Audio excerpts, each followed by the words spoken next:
setting. Yeah, Did you want to AirPods. say You can something hear me okay, before I right? let people Yeah. in? Yeah, No, I just want to make sure you can hear me and you,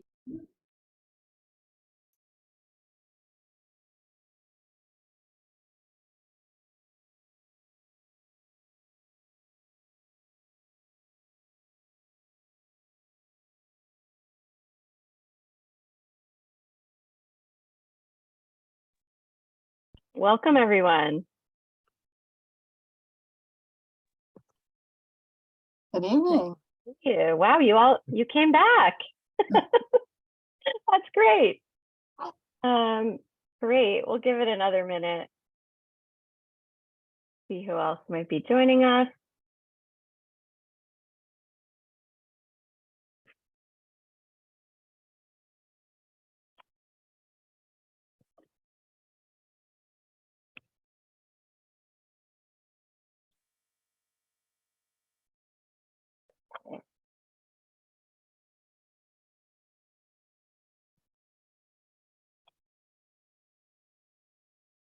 Okay. I'll just let you know I may go between sitting and standing. I am having major back problems. And some of you know that because you saw me Saturday morning. Still going on. So I may be shifting around. So that's why.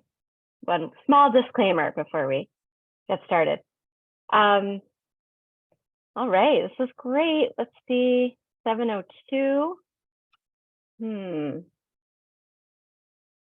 I always wonder when's the magic minute when we should really call it. I want to say 7:03. Let's wait till 7:03. In the meantime, you all, people who are on time, I'll get rewarded because I would like to do a very quick another exercise like we did in the last class, when the first time I asked you to think about a word or phrase that comes to mind when you think about revelation of Torah at Sinai. So I'd like you to think about that again with, I think for all of you, or at least for most of you, the context of looking at the primary sources of Torah last week. I wonder if you have another description or word that might come to mind. So you get more time to think about it. If you already have something, you can put it in the chat. And we'll start that way. See where everyone is with their reflections on what really happened at Sinai. And then we're going to delve into some really interesting interpretations of our sages.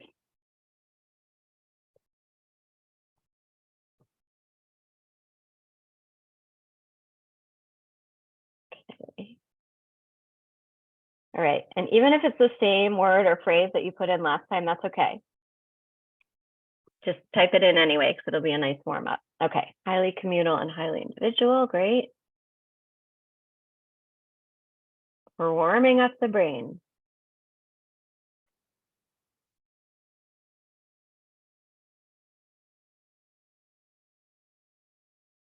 Could also just be one word. Sort of like a rock concert. Love it, Denise. Now the question is, what band would you liken it to? Are we talking Grateful Dead? Are we talking, the Beatles, Taylor Swift? Okay. All right, keep thinking or free associating.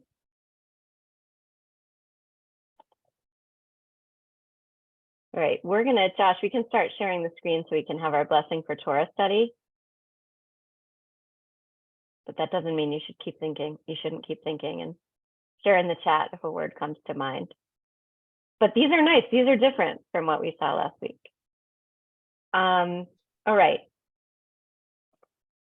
We have a lot of midrash to get through, so we'll just begin by the blessing for soaking up Torah, soaking up the sweetness of Torah as we engage in text about the original revelation that also is ongoing in every moment, the paradox of that. Feel free to say it with me or simply answer Amen. Baruch atah Adonai Eloheinu melech haolam, asher kidshanu b'mitzvotav v'tzivanu la'asok b'divrei Torah. Amen. Great, we got one more response in the chat, peoplehood. Great. So this is just to refresh your memories a little bit. Some of the Torah texts we looked at, oh good, an eternal union, wonderful.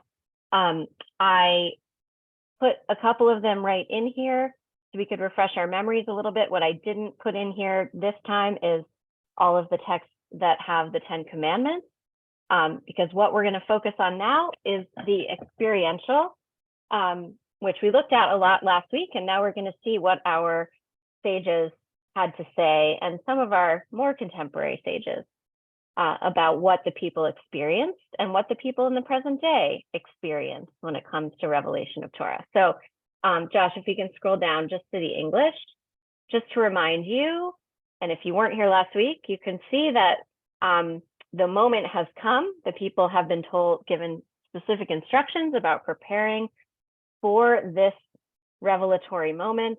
There was thunder and lightning, a dense cloud, a blast of the shofar that was very loud.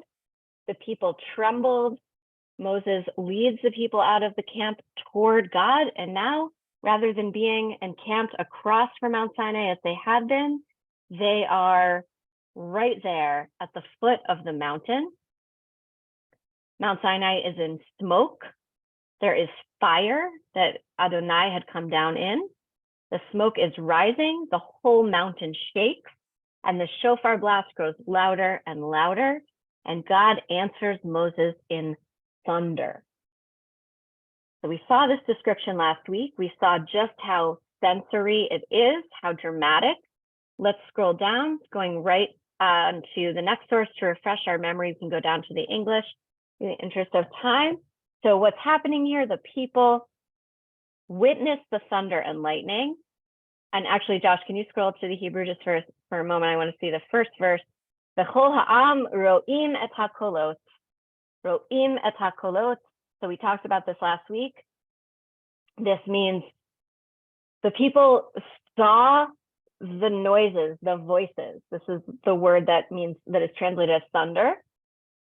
And we wondered about how people could see thunder. Okay, so that's going to be important in the Midrash. Scroll down, please. In the English. So I'm going to change this translation so it's more clear. All the people saw the thunder and lightning, the blare of the horn and the mountain smoking. The people saw it. They fell back, stood at a distance. They are in slang, contemporary slang, we would say they were shook. And quite literally, the text says here they were shook. They were shaken. And they fall back. They don't want to be too close. We talked last week a lot about the dance of closeness and distance. I likened it to parenting teenagers, right? Not too close, not too far, and kind of doing that dance. People are trembling. They are shaken. They want to stand at a distance, and in fact, they even request that Moses be the intermediary because it's just too much for them. And Moses answers them, tells them not to be afraid, but still he agrees. The people remain at a distance. Moses approaches the cloud. Moses seems and God seems to understand the people can't take it. It's too close, and says to Moses, make sure you remind the Israelites that you saw that I spoke to you. Now, that's interesting too. You saw that I spoke. We don't usually see speech. You saw that I spoke to you from the very heavens. It seems important that God understands that the people now at more of a distance may feel like, well, maybe this didn't really happen. Maybe this doesn't, that there's something less than about this moment because they wanted to keep a bit more distance. But Adonai says to Moses, make sure you tell the Israelites you saw, make sure you remind them you were there, you were really there. So what we're going to look at now in midrashim, which are ancient, creative, playful interpretations, are understandings about reflections on some of these curious verses that we looked at last week, including this question of seeing the voices. So tonight we're going to look at what did they see, what did they hear, and also who was there? That's the central question. Who was there, and what was revealed? Besides the obvious, besides the 10 Commandments, what did our sages understand was revealed here? So we have this first source, and I put it all in English. Josh, can you scroll down just a bit? Unfortunately, this platform that I use, Safaria, is a treasure, but on the tech details, it's a little rough around the edges, and I wasn't able to format this in the way I would have. So I hope it's easy for you, enough for you to see. But this is Midrash Exodus Rabbah, the big collection of Midrash on the book of Exodus. I'm wondering if you don't want to hear me talk so much, if any of you might be willing to volunteer to read this English source, if you're able to see it well enough. Is there anyone who would like to be a reader for us tonight? Larry, go ahead. The Torah was given through 7 voices, and the people saw the master of the universe revealed in every one of these voices. That's the meaning of the verse, all the people saw the voices. These voices were accompanied by sparks of fire and flashes of lightning that were in the shape of the letters of the 10 Commandments. They saw the fiery word pouring out from the mouth of the Almighty and watched as they were inscribed on the stone tablets, as it says, the voice of God inscribes flames of fire. And when the people actually saw the one who speaks the world into being, they fainted away. Some say that their spirits left their bodies, while others say that they entered a prophetic trance. These visions brought them to trembling and shaking and a blackout of the senses. Thank you. Okay. So what happened here? Anyone want to ask a question about this, point out something that feels really striking, powerful, or just plain weird? What do you think of this interpretation? This is how some particular group of ancient rabbis made sense of this ro'im et hakolot. They saw the voices, which was translated in our text as they witnessed the thunder and the lightning.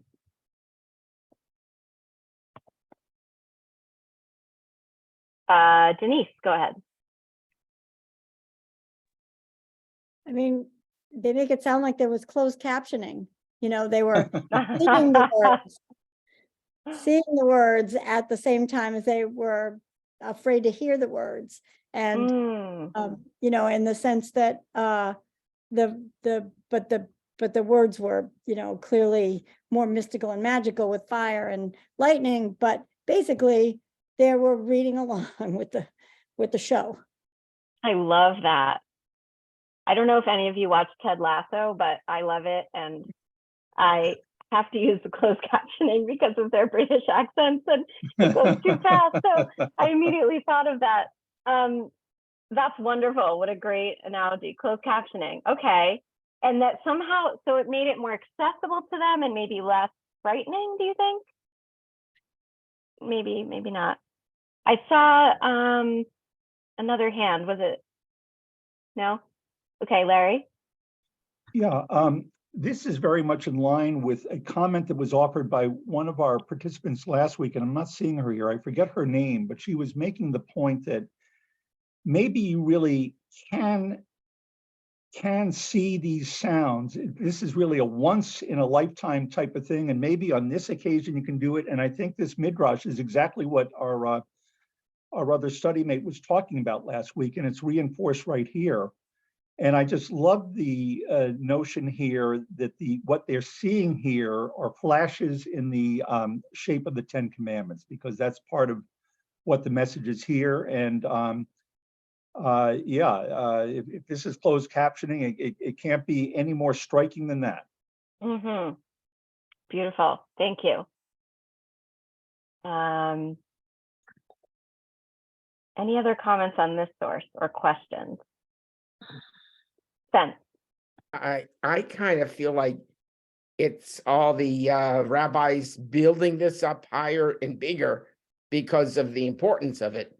I mean, I don't know. Doesn't sound possible to me that all the fire of the letters was visible there.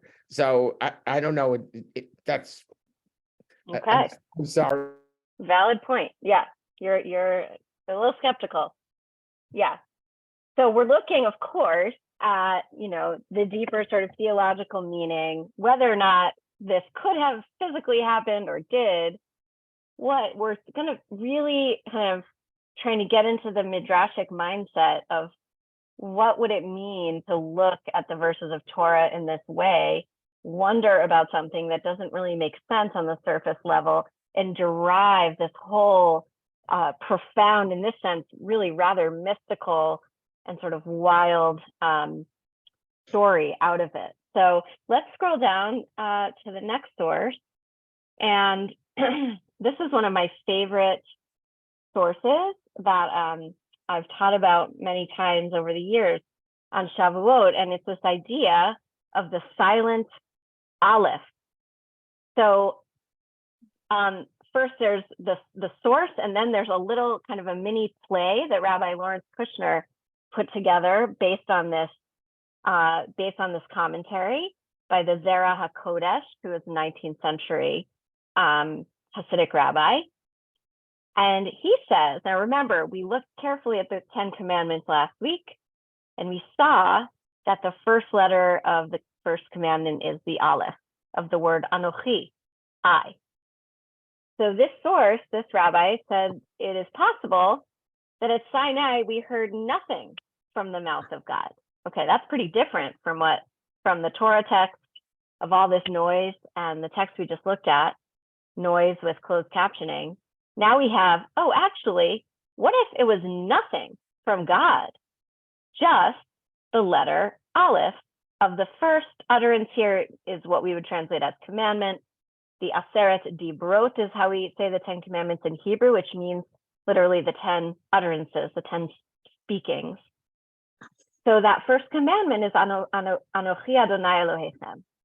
Ani Adonai Elohechem. I am God, I am Adonai your God. Then he goes on to refer to this strange verse again. All of the people saw the thunder, ro'im et hakolot. In other words, they saw what is normally heard. At Sinai, we saw the letter Aleph evoking the name and presence of God. So he is saying that we heard nothing. In fact, we only had the closed captioning, and the closed captioning only had the first letter of the first commandment, which isn't even really a commandment. It just says, I am the Lord your God. And in this case, this rabbi, this 19th century rabbi, says, we saw the Aleph, and it evoked this whole mysterious name and presence of God, which is beyond our ability to comprehend. And in fact, looking back at the Torah text, beyond the ability of the Israelites to be so close to. It was just all too much for them. So it got narrowed down. But I want to look at what Rabbi Lawrence Kushner does with this. Some of you are probably familiar with his writings, many compilations of writings and based on Midrashim and other things. And it would be really more fun if we had four volunteers to read this. Narrator, Rabbi 1, Rabbi 2, Rabbi 3. Anyone? Denise, Spence, and I see, so Denise, you're going to be the narrator. Spence, you're Rabbi 1. I'll be Rabbi 2. Who wants to be Rabbi 3? Zita. Okay, and I think that's it. Can we scroll down, Josh? I want to make sure we don't need. Oh no, there's a fourth rabbi. Okay, scroll back up, Josh.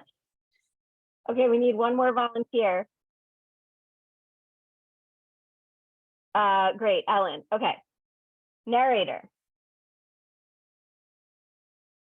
No That's one just- really knows for sure what happened on Mount Sinai. One time the rabbis were arguing about it. At Mount Sinai, God spoke the entire Torah to all the children of Israel, and Moses wrote it down as God spoke. No, it says in the Torah that the children of Israel heard only the 10 commandments that were carved in stone with the finger of God. No, the people could not handle hearing all of that. It would be too much for them. They only heard God say the first word of the 10 commandments, Anochi. And then the entire world went totally silent. Not even a bird chirped or a frog croaked. Anochi means I am. Basically, they heard God saying, I exist, I am real. No, not even the first word Anochi was heard. All that God spoke was the first letter of the first word of the first commandment. At Sinai, all the people of Israel needed to hear was the sound of the Aleph. It meant that God and the Jewish people could have a conversation. Jewish mysticism teaches that Aleph contains the entire Torah, but not everyone hears the gentle sound of Aleph. People are able to hear only what they are ready to hear. God speaks to each of us in a personal way, taking into consideration our strength, wisdom, and preparation. Okay, great. So then it goes on to, that's another source down below that. So the sound of Aleph, what do we make of this? What's special about Aleph as opposed to most other letters? It's No silent. sound. No sound. The sound of breath almost. Yes, exactly. And in the fuller text of Rabbi Kushner's book, it says that Aleph, it's the sound of like beginning to say a word. It's a letter that needs a vowel. It's like it needs, we talked last week about this partnership that's being forged here. This covenant is one of mutual need. And God is not just saying to the Israelites, you're going to do this and that's going to be great for you. Otherwise, or he's not saying, God is not saying do this or else, but more, yes, but also that you're going to be special to me. We're going to be in this relationship and I'm going to need something from you. So I like to think of that, the vowel that has to go with the Aleph, as if it's like, it's us. We give the Aleph sound. Larry, you had a comment on that? Yeah, I want to follow up on that. I was saying earlier, what strikes me about all this, it's communal, and I use the word individual, I really meant personal. This is a communal experience and a personal experience. And just following up on what you were saying, Rabbi, yeah, covenant is here. It could be the communal covenant, but I'm also looking at is the individual covenant here. God is there. We have revelation. Everybody experiences God through the Aleph. But then we meditate, and this is up to us at this point in time. We understand we're part of a community, but how are we individually filling in the rest of the words on our own here? Beautiful. Anyone want to comment on that or anything else that strikes you about this text?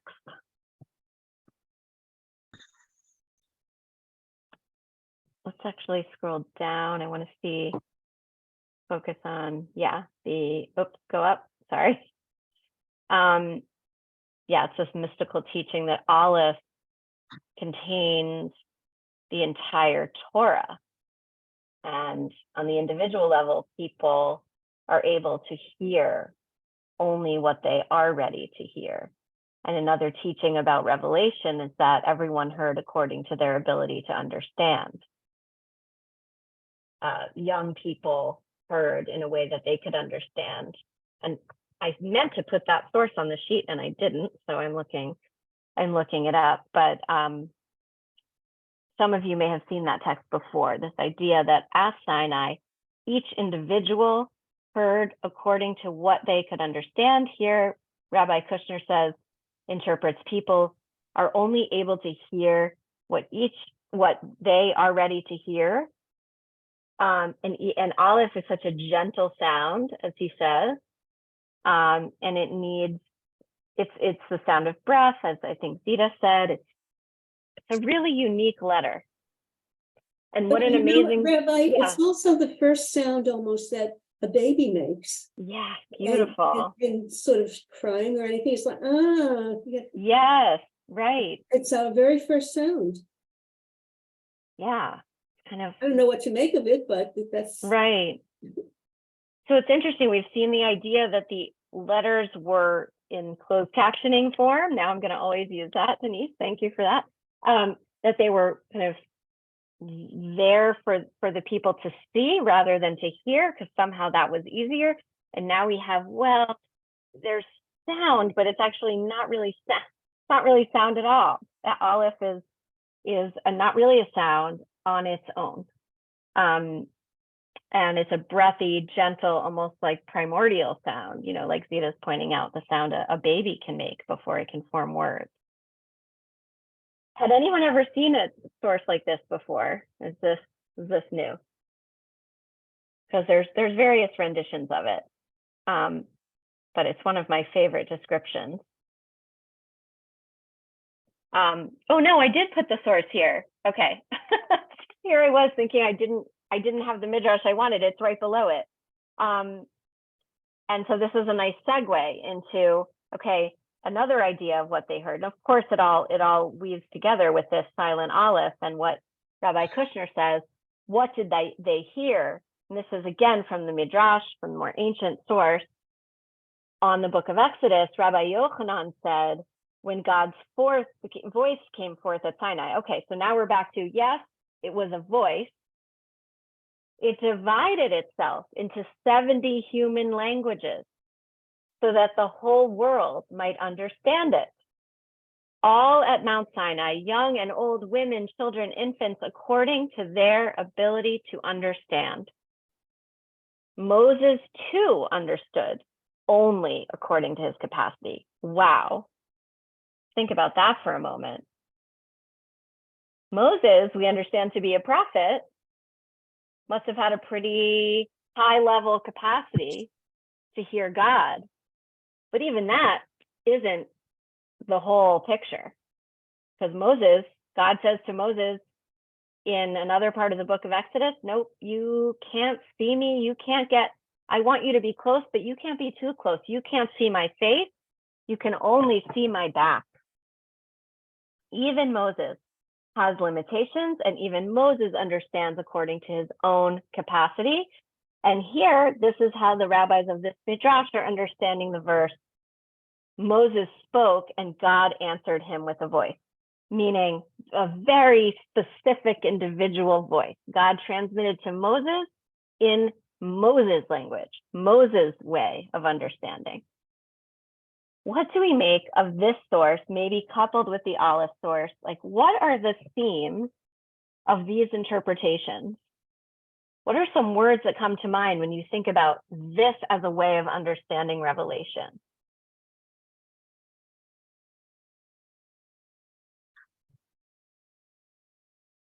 When we looked at the Torah text, we saw what words that came to mind were dramatic, scary, awe-inspiring. Ruth Seidman, go ahead. It's a very deep level. It's a level much more than the intellect can take it in. Yeah.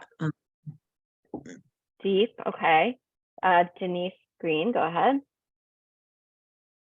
What it says to me is that there are no restrictions based on ability. Like everyone gets what they need. But my question for that is, if you're an infant at Sinai and you get what an infant can understand, do you never learn more? Is it revealed in a way that an infant can understand it then, but it's all there for the future? Or, I mean, I understand, Moses is pretty cooked at this point. So what he can do is grasped by the mystery, but I'm looking at some of the persons that were at different stages? And could a teenager who's not listening get the amount that that person can understand at that point and never more? Or is it what they get then that will blossom? That is such a fascinating question, and some later sources we're going to look at may possibly shed some light on that.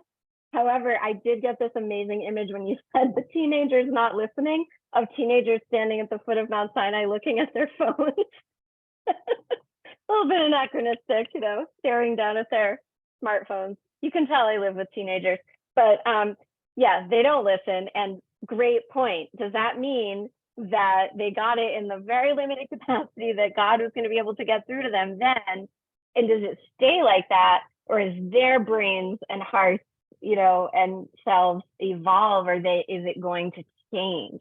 That's an amazing question. They weren't left out. Either way. They weren't left out, right. No one was left out. Exactly. That's why the words that come to my mind when I read these sources are radical inclusivity. This is like incredible. It wasn't just the priests. It wasn't just Moses.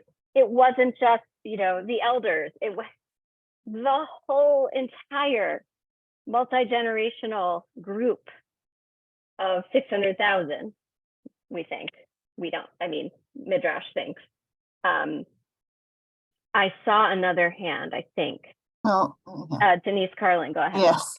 What it just shows to me is you yourself as an individual decide what it is you need to know, want to know, and will do with it.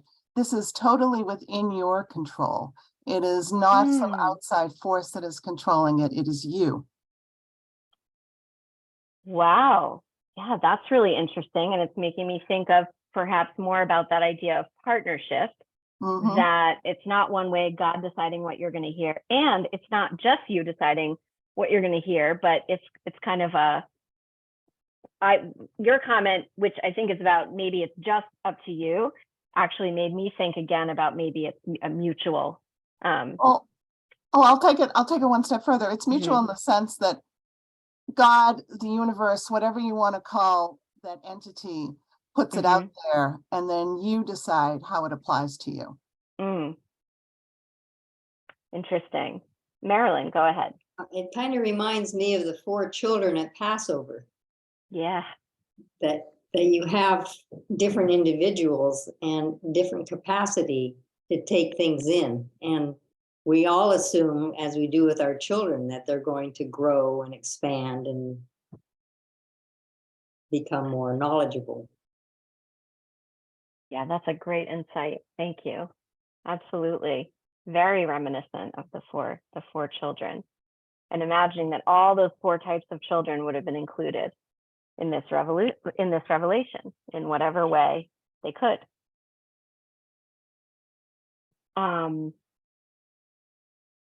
So it's inclusive.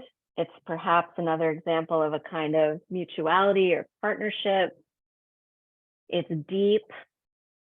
And it's also fascinating. There's another bit here that we didn't really kind of raise up, which is the first part. It divided itself, God's voice divided itself into 70 languages so that the whole world might understand it. How do you make sense of that? Or what questions do you have about that?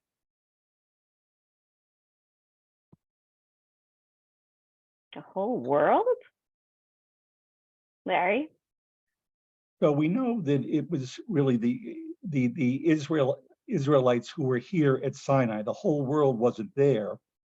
At the same time, we also know that God chose to give us the Torah, but to share with the whole world. So I'm reading this to say, God spoke at that time, and God spoke in 70 human languages because the word of God is permanent. It is there forever. And one way or another, he said to the Hebrew people, you're getting this, but I'm saying this in 70 human languages because you're going to share it, and one way or another, my word's going to be out there.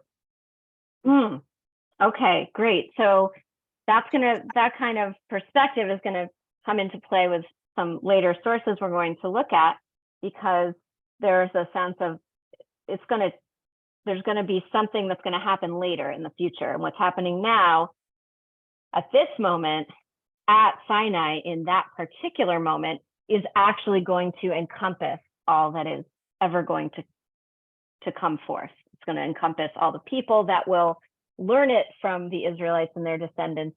It's going to encompass even more than that. And that's what we're going to look at in the next source or two.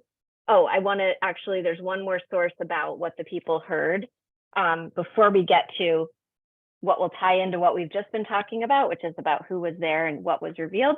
I first want us to look at this, yet another source from the same collection of Midrash on the book of Exodus. Said Rabbi Abahu, in the name of Rabbi Yochanan, when the Holy One gave the Torah, and we've seen these words in the earlier source, no bird screeched, no fowl flew, no ox mooed, none of the Ophanim, the angels, flapped a wing, nor did the seraphim, burning celestial beings, chant Kadosh, Kadosh, Kadosh, which is what we have still today in our liturgy to imitate the angels. The sea did not roar, and none of the creatures uttered a sound. Throughout the entire world, there was only a deafening silence as the divine voice went forth speaking, Anochi Adonai Elohecha, I am the Lord your God. But now we've seen a lot of different perspectives on what was happening in a sensory way. Was it quiet? Was it loud? Was it a kind of sound we can't even imagine, because it was one voice broken into 70 languages in the same moment? And this is a beautiful description, I think, in this Midrash. What stands out for you here? And why do you think these rabbis wanted to understand a world that had gone completely silent?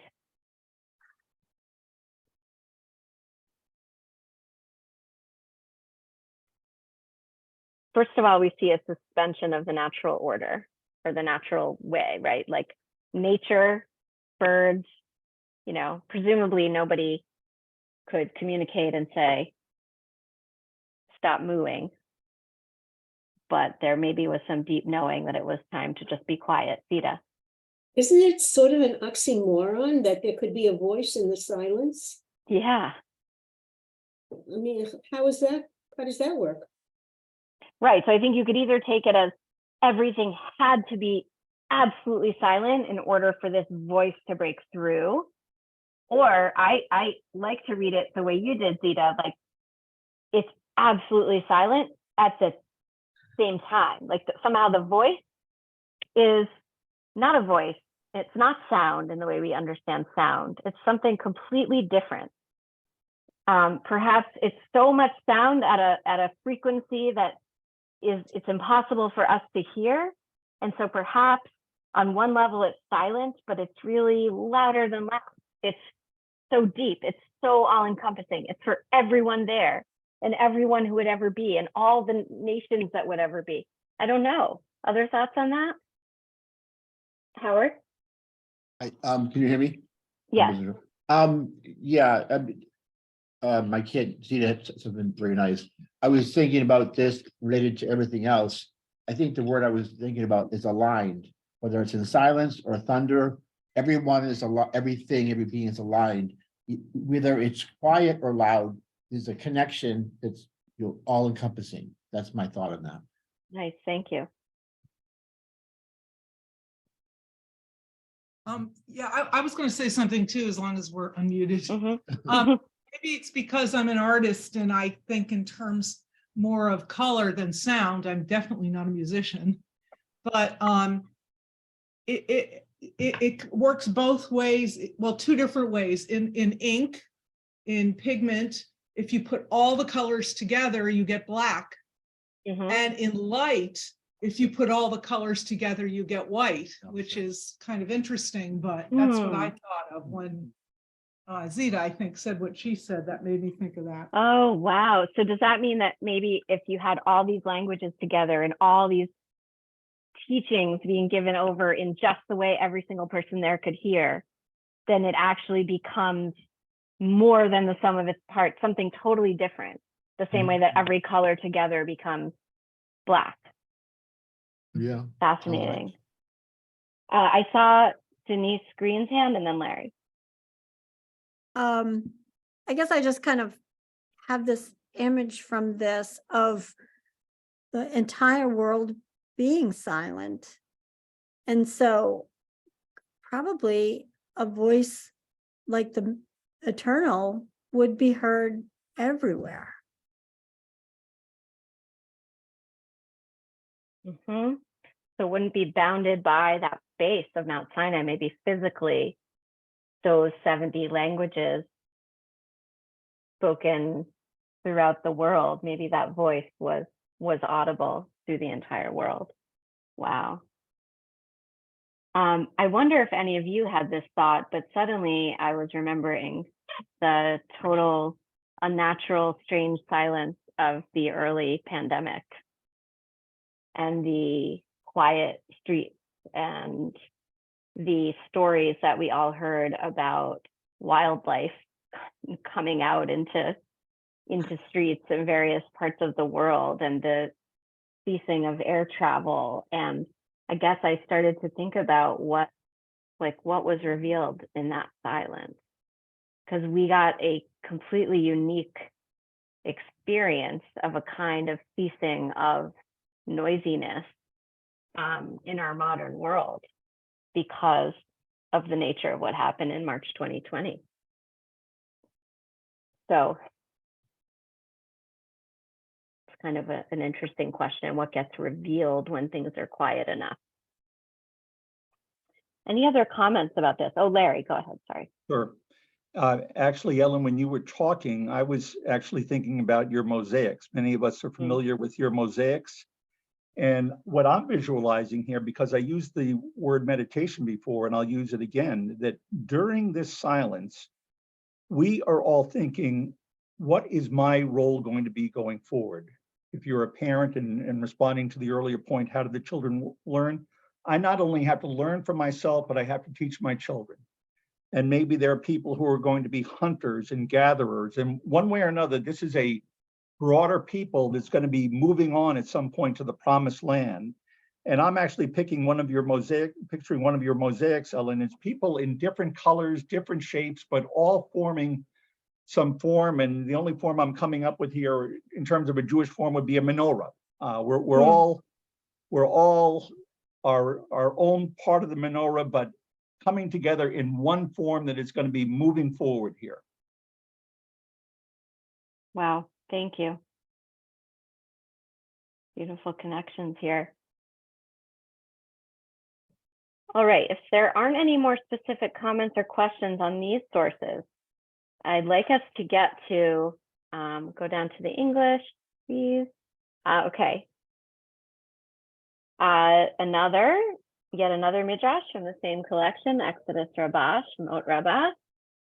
I've mentioned this and other times I've taught about this, that there is a Jewish dating website called Saw You at Sinai, and this is where it comes from. Is there anyone who feels like reading? Okay. I will read. God spoke all these words saying, Rabbi Isaac said, at Mount Sinai, the prophets of each and every generation received what they were to prophesy in the future. So we mentioned before in various of your comments, we talked about that kind of telescoping into the future with what is being revealed at Sinai in many ways, whether it's on the individual level, that the teenager who's not really able to listen much is going to grow into his ability to listen, maybe. And in the way that Larry said, maybe the Torah is going to eventually be revealed to lots of different people in lots of different times by the Jewish people. And so we're looking at the future. So here we have the specific idea in this midrash that the prophets of every generation received their prophecy at Sinai. For Moses told Israel, and this comes from the famous line from the book of Deuteronomy, Moses says to them, this covenant was not made with you alone, but with him that stands here with us this day before Adonai our God, and also with him that is not here this day. That feels like terrible grammar, but I was an English major, but I'm not sure. I feel like it should say with he that is not here this day. You can correct me, but in any case, the point is, this is happening for this. This is from Torah, from the book of Deuteronomy. This isn't Midrash. That this revelation is not just for the people in that moment, at that time, in this place, but also with those who are not here.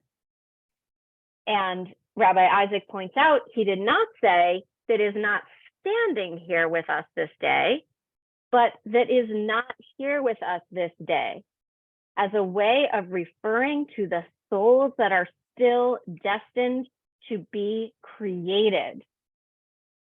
Moses did not use the word standing for them. Why? Because they didn't exist yet. They didn't have any substance, these future beings. Still, even though they did not as yet exist, each one received his share of the Torah. Let's keep going. I think there's a couple more lines. Nor were the future prophets the only ones who received at Sinai the prophecy they were to utter. The stages who were to rise in each and every generation, each and every one of them also received at Sinai the wisdom he was to share later. I mean, mind blowing. I would love to hear thoughts on this. Who was there? Who was there?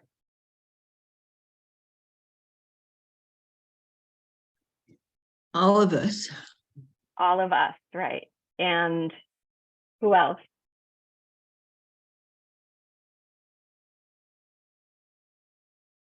All of them, all of us, and all whoever would be. All whoever will be born as a Jew or choose to be a Jew. And somehow, the wisdom of our people was revealed to everyone. Then, now, and in the future. Does anyone find this amazing or surprising? I find it troubling. I Why? don't like the idea that anything was predestined for me. Ah, okay. So it sounds too much like predestination. Yeah, just like all of a sudden it rubs me the wrong way. That might sound heretical, but No, that's an important wrestling with the text. That's what you're supposed to do. That's great. Larry. Yeah, I don't think it's predestined. I think the word I take out of this is it's eternal. It's for everybody in eternity, for all of the generations in the future. And you know what? It turned out to be true. The Ten Commandments is at the center of all law in Western civilization and beyond. So this did turn out to be true. And you know, I'm proud that it was our people that did share the Ten Commandments with the rest of the world, because it's so basic to the what there is about law-abiding civilizations all over the world here. So I take out of this eternity and permanence, you know, more than some notion of predestination here. Okay, Denise Carlin. Yeah, I actually find it troubling, but for a slightly different reason than Zita. I don't think it's necessarily predestination, but I agree with Larry on the permanence, and I don't like the idea of anything being permanent. And if you will excuse the pun, which is intended written in stone. However, things should be subject to change and should be subject to growing. Also, several of those commandments, especially the one about no other gods, don't apply to a large population of this world, especially Hindu people who worship a number of gods. So are we saying that their religion isn't nearly as good as ours? It's different, but it's not necessarily not as good. So I think the 10 Commandments, such as, thou shalt not kill, except, thou shalt not commit adultery, are wonderful bases for a moral life. But I think some of them should be subject to change. So I am troubled by the extreme permanence of it, and that this is the way it's going to be forever and ever, and it's not going to change.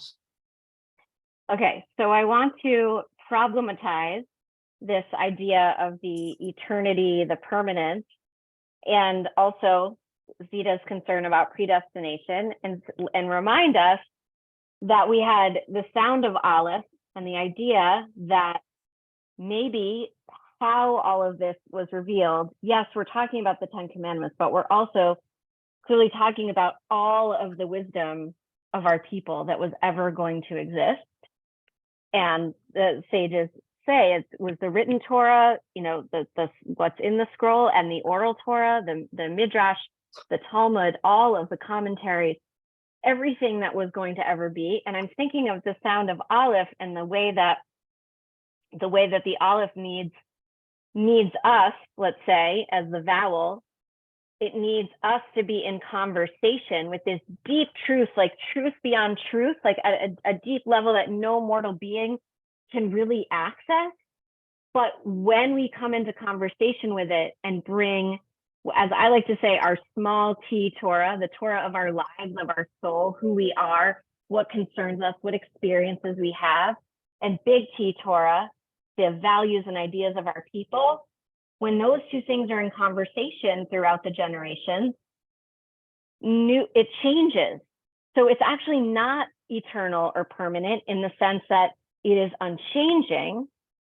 Although I can understand what Larry was saying about the 10 Commandments, and of course being such a pillar of Western civilization. On Denise's point about, Hinduism, for instance, I'm imagining that commandment about I am God, have no other gods, there's one God, that's what we heard. But in the other languages, it was heard differently. Like there's a truth underneath those words that the words don't capture.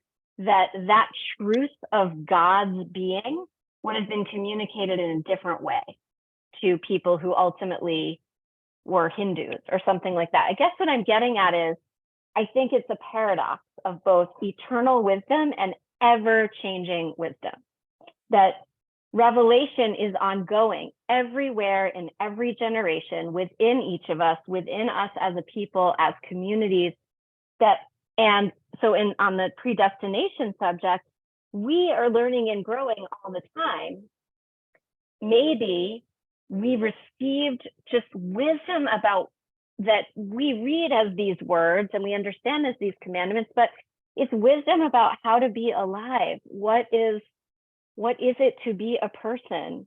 And we evolve and grow in our understandings of that throughout our lives. So rather than what was revealed is, this is what you're going to be or do, what was revealed was a deep truth that each of us knows deep in our core.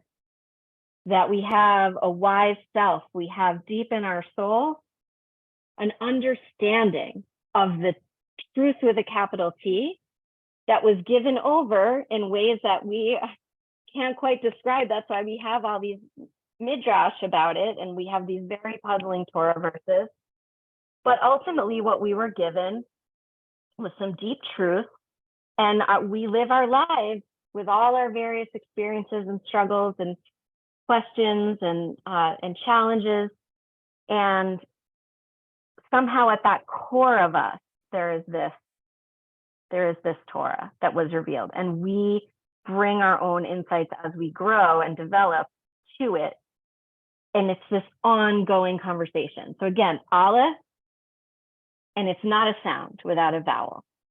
And let's say the T, capital T truth is the Aleph, and every human soul is a vowel. And we live our lives and in this sacred partnership with the Aleph. That's how I understand it. So it is both is and isn't permanent, because the nature of this is that we can't. Can you all hear me? No. Yes. Yeah. Okay. I Yeah. think my Yes. earphones just failed. The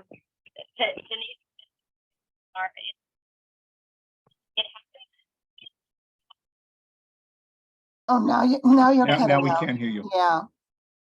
okay. That's Can you better. now? All right. Yes. That it happened then, and it's happening in every life, in every generation. It happened once, it's happening all the time. Think of all the holidays, the commandments that we follow about sacred occasions that are all about that. Torah was, Shavuot, we're going to reenact receiving the Torah. Passover, we reenact becoming free. Our memory as a people puts us into the present, puts us into the moment. We don't say this happened to those people at that time. We say it's happening to us. So does any part of what I said resonate for you, Ellen? I guess I feel like we really need to acknowledge how much the religion and everything has evolved. It's not like we were predestined to live the way they lived forever. We inherited our religion from our parents because our parents cared enough to pass it down. And we're Reformed Jews, and there were no such thing as Orthodox Jews yet back then. Look how much things have changed. So it's Right. not impermanent. I mean, it's not. Yeah, I'm sorry, I'm getting flustered with words, but I'm trying to remember everything everyone said. But we've certainly evolved. We weren't predestined. That's what I was looking for. Yeah, but I also think there's a way to kind of understand the paradox of what Larry said about permanence and eternity of what was revealed then, and also that we are living in constant relationship to it, that shifts over time. I mean, look, you can think about things that are written in the Torah about what to do about people who are gay, right? Doesn't align in any way with our values today, what we understand about sexuality, like that all had to evolve. Now we, with those understandings and the kind of world we live in now, continue to have Torah at our core, but have our lens of this moment, this time and place in which we live. And really, I like to think of it as we're creating new Torah all the time out of it in our engagement with it. When we say we're not going to accept these verses in the book of Leviticus that tell us that we should persecute people who are gay, then we are creating Torah in a conversation between our current values and who we are, or I should say our evolved values, and what was revealed to us. And that goes on and on and on. The evolution goes on eternally. Anyone agree or disagree? Larry? Yeah, no, I absolutely agree. And I do think that the people who are responsible for the creation of the Torah, I think were geniuses, because they knew that not everything was going to be there. There were going to be ambiguities. There were going to be various points of dispute, but that perhaps it would be exactly this type of discussion that would be going on, that the Torah would be organic going forward and really keep people involved rather than reading the same thing by rote year in and year out. That this is exactly the type of thing they wanted. But just getting back to the 10 Commandments here, if we think of commandment, let's take aside the first three about God, because I don't want to get into the point about Hinduism, although I like what you said earlier, Rabbi, but take 4 through 10, beginning with remember the Sabbath day and keep it holy, and honor thy father and mother. And we know what the other 5 are here. These are absolutely axiomatic truths that go on for generation after generation, and frankly, will always be with us, and they should be with us. These are all indisputable facts that are so central to how humankind exists. But that doesn't mean there can't be discussion, debate, evolution, changes for everything else in between, because those 7 commandments can't possibly cover everything. There are all kinds of things that could never have been predicted. And that's where we fill in the blanks through this type of discussion. Great. Right. Fill in the blanks. And then that again brings me to the aleph and the vowel. That's how we are the vowel that makes the sound. Zita. Oh, the filling in the blanks, that's what we have. We have the Talmud, we have the Mishnah, or, the Gemara. They've been filling in the blanks for generations, and volumes of filling in the blanks. Right, but the Talmud and Mishnah were out there. They certainly did a good job filling in all kinds of blanks, but the people who wrote the Talmud and the Mishnah were hoping to have further discussions like this. They couldn't possibly predict all of the things that are going on in modern day society. And it's up to us to apply principles of Torah and to continue to make it organic, evolving, and whatever. And this is exactly the type of thing that should be going on, as opposed to someone just reading Torah, reading Mishnah by rote, okay, thank you, and moving on. That's not the way it works. But that is all, they're all discussions. This rabbi says it's this way. Right. The other rabbi says it's that way. The other rabbi says it's upside down. They have all kinds of interpretations of all of this. And you're right, it's still going on, I'm sure. So that is a perfect segue, because I always like to think about, so yeah, if it's always going on. And we're doing it too. We're doing it, right. And you've probably heard me say this dozens of times, but I just got to share this with a class of 3rd graders yesterday, and they just looked at me totally in awe. And it was the coolest thing, because they had not heard me say this before, and they were not dated by having heard this idea. It was a revelation, if you'll pardon the pun, to them, because I said to them, you all, it got revealed to you, like you weren't born, you weren't there. I asked them, was anyone there? And one kid said, yes, I'm 3,000 years old. And it was very cute. But I said, it's in you, like somehow our tradition understands Torah got revealed to you, and what you are doing right now in your class, learning about Judaism, and whenever you study something Jewish, you are creating new Torah. You're creating Torah. And it's pretty amazing to give them that sense of feeling empowered, because look at what it says. The sages who were to rise in each and every generation, each and every one of them received at Sinai the wisdom they were to share later. I take that to mean all of us. Yes, this particular text says the sages. I completely understand this to mean that every one of Israel, Yisrael, the ones who wrestle with the divine truth, Torah, each of us received at Sinai wisdom that we not only would share, but again, would share in conversation with who we uniquely are. Small T Torah with big T Torah. Again, small T Torah, I understand as our life, our neshama, our particular soul, with all the ways that we're wired through nature, nurture, all our experiences, our losses, our dreams, our joys, everything that is uniquely ours, we bring that to Torah. When we read it again and again and again, or we study any kind of source, tonight we're studying Midrash, we're bringing our own selves to it, and we are creating Torah that then is revealed, right? We're bringing Torah into the world and revealing it.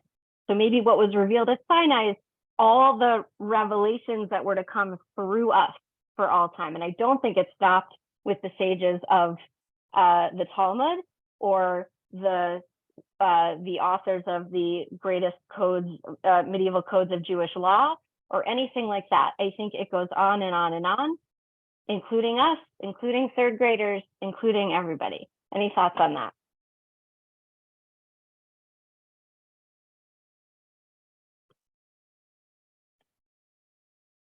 While you're thinking, Josh, if you can scroll down, I think there might be one more. Oh, yeah. Oh, this is a great source. Okay, so any thoughts before we go to this next one that is on the same theme of,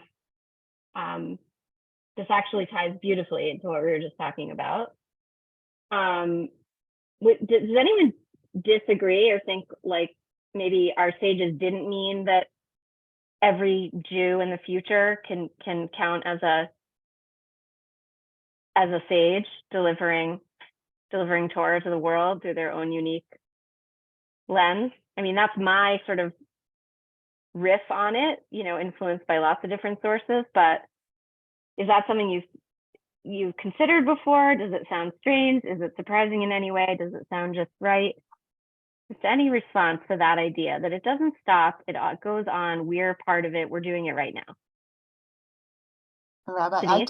Yeah. totally agree with you. I think that each and every one of us will lend our own interpretation and lens to it, and that does not make our interpretation or lens any more right or wrong than someone else's interpretation or lens. And I think that it's, if I didn't view it that way, I couldn't, if I thought this was literally something written in stone that wasn't going to change, then I would not consider it my heritage. Mm.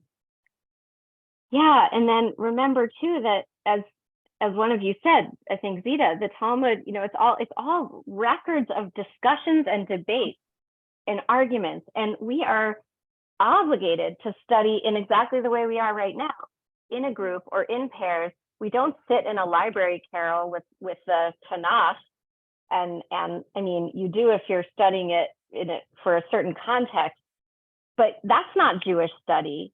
Jewish engagement with text is multivocal in its essence, and we need each other in order to reveal what's there. And I always feel this, and I often say this in the Thursday morning class that some of you have come to, that it just feels like, and it's never going to be the exact same group, it's different people come and go, but whoever's there, just like tonight, those are the people that you need to be there. And whoever offers their comments or questions, that's what you need to reveal. This is all essential Torah coming forth. And that what I always comment on is there are things that I end up thinking about. I'm thinking about last Shabbat morning Torah study, things that I thought of only because certain people there said a certain something, it sparked something, and on it goes, right? And I wouldn't get that if I were sitting there with the text by myself in a quiet room. So again, silence and noise, it's kind of ties back to how do we receive revelation when things are really quiet, or when things are noisy, or when things are so noisy that it's actually quiet. Anyway, interesting questions. We have only 5 minutes left, so I just can't resist but get to this text. And some of you have probably seen this before. There's a famous scene here where Moses goes to heaven and sees God sitting and putting on the little crowns of the letters of Torah, where Torah has to be the printed just exactly a certain way, each letter made with particular crowns on the top. And Moses is asking why God is doing that. And God says, a man will come to be at the end of many generations, and Akiva ben Yosef is his name. He will interpret on each and every tittle, piles and piles of laws. Moses said to him, Master of the universe, show him to me. And God said to him, turn around. So Moses goes and he sits at the end of the 8th row, but didn't understand the Torah they were teaching. So he's basically transported into this yeshiva where they're studying Jewish law, and he doesn't understand. Moses, who supposedly received it all at Sinai in the way he could understand, didn't understand what they were teaching. Moses was very upset. At one point, his student said to him, Teacher, how do you know that it is so? He replied, it is halakha that was given to Moses at Mount Sinai. So this is what he's witnessing in the classroom. One student saying to the teacher, or the student saying, how do you know we're supposed to do this, put these crowns on the letters just like this? And he says, oh, it's halakha, it's Jewish law that was given to Moses at Mount Sinai. Moses didn't understand it. Moses didn't remember hearing this at Mount Sinai, but Moses was comforted. Moses then said to God, Master of the universe, you have a man of this caliber, and yet you give the Torah through me. God told him to be silent. There's a lot to unpack here, but you have Moses in a classroom, in a yeshiva, far in the future, hearing something that apparently came through Moses that he doesn't understand. How does this connect to what we've been talking about?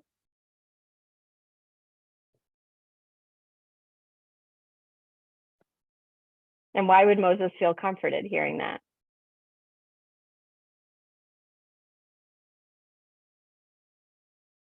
Larry? I think it connects because we were making the point that the Torah is here for generations to come. That at Moses's time, you couldn't possibly anticipate each and every issue you would have to deal with going forward. But if you have underlying principles of Torah to help guide the further discussion, then yes, Moses should be a very happy man that he played so central a role in future generations studying this. Great. And the fact that he's hearing something said that he doesn't understand, what does that tell us? It's from Revelation, but he doesn't understand what's going on. Denise? Yeah, that again, it goes back to the changing and evolving nature of things, and that Moses, that may not have been the way it was in Moses's time, but this is the way it is for the time that Moses is observing this particular class, that it makes sense. And Moses was comforted because he saw that it's really working. Yeah. Amazing. So we looked at a lot of perspectives on Revelation tonight, and we're going to have, thankfully, one more session next week where we can go deeper and bring a few other sources, perhaps some more that are more contemporary. But any thoughts on everything that we talked about tonight? We reviewed on the sensory level, what was seen, what was heard, who was there, what was revealed. Nice to see you, Bill. Do you want to weigh in? Does anybody have a comment or question? There's a lot. We sped through a lot of deep stuff. So your minds might be spinning, just like our ancestors at Sinai. Trying to It's a give little you a like similar music. experience. It's mute until performed. Wow, Bill. So Bill is a musician and music appreciator. If you don't know him, Bill Holman. That's a beautiful connection. It's like music. I think you said, Bill, mute until performed. So that reminds me of the Silent Olive. So we give voice to it in our individual way and in community and in each generation. Maybe it doesn't have a sound. It can have deep truth and deep beauty, but it's not alive. It needs to be living and evolving. Thank you, Bill. Anyone else? Ruth? In our prayers, we always say L'dor Vador, from generation to generation. Great. Great. Anyone else?